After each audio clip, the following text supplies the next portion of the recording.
दरम्यान ठाकरे गटाचे खासदार संजय राऊत आणि रोहित पवार यांच्या देखील प्रतिक्रिया उमटलेल्या आहेत। राष्ट्रवादी शरद पवार गटाचे आमदार रोहित पवार आणि संजय राऊत यांची काय प्रतिक्रिया आहे आपण पाहूया। मला काहीच वाटत नाही। मला काय वाटणार? आम्हाला कशा करता काय वाटायला पाहिजे? मुळात असं आहे की हा महाराष्ट्र आहे। जर कोणी निवडणुका लढवण्यासाठी किंवा एखाद्या पदासाठी पक्ष बदलणार असतील तर ती महाराष्ट्राची परंपरा सुरू झालेली आहे। त्या परंपरेनुसार ते पक्ष बदलत आहेत। त्याच्यावरती काँग्रेस पक्षाने भूमिका घ्यावी।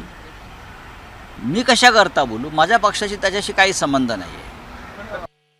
काँग्रेसचा राजीनामा त्यांनी दिलाय असं कळतंय, पण कुठला पक्ष जॉईन केलाय हे अजून कळलेलं नाही।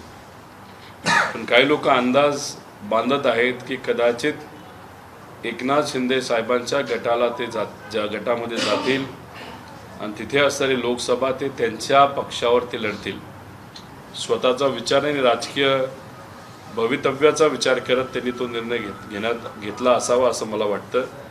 पण विचार सोडून फक्त एखाद्या पदासाठी जर कोणी जात असेल तर आजच्या काळामध्ये ते योग्य नाही, कारण का आज खऱ्या अर्थाने विचाराला ताकद देण्याची जरूरत आहे। एबीपी माझा, उघडा डोळे बघा नीट।